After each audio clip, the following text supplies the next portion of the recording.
Welcome guys, আমি সৌরভ চলে এসেছি আরও একটি বিজ্ঞপ্তি নিয়ে। আজকের বিজ্ঞপ্তিটি খুবই গুরুত্বপূর্ণ, কারণ আজকের বিজ্ঞপ্তিতে আমরা আলোচনা করব ফুড এসআইতে কাট অফ কত যেতে পারে। এবার তোমরা বলতে পারো যে আমি আবার কেন কাট অফের ভিডিও বানাচ্ছি। দেখো, চেয়ারম্যান এখানে পরিষ্কার বলেছে যে সব শিফটে জালিয়াতি হয়নি, সব জেলায় জালিয়াতি হয়নি, কিছু কিছু জেলায় জালিয়াতি হয়েছে এবং এক্সাম এখনও অফিসিয়ালি ক্যান্সেল হয়নি। চেয়ারম্যান বলেছে ক্যান্সেল হতে পারে, আর কেস এখনও উঠেনি। তাই এখনও পর্যন্ত তোমরা আশা রাখতে পারো যারা অরিজিনালভাবে পরীক্ষা দিয়েছো যে পরীক্ষার রেজাল্ট প্রকাশিত হতে পারে। তাহলে চলো কাট অফ কত যেতে পারে সেটা আমরা একবার দেখে নিই।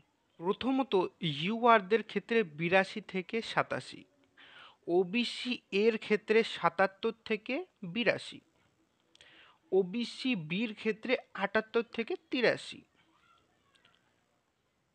এসসির ক্ষেত্রে 79 থেকে 84,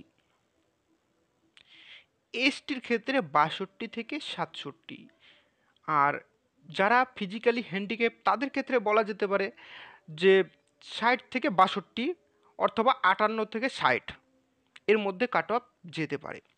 বন্ধুরা, আর দেরি করব না, আজকের ভিডিওটি এই পর্যন্তই। এরকমই চাকরির আপডেট এবং ফুড এসআইয়ের অফিসিয়াল যত নোটিফিকেশান আছে সবার আগে পাওয়ার জন্যে চ্যানেলটিকে এক্ষুনি সাবস্ক্রাইব করো।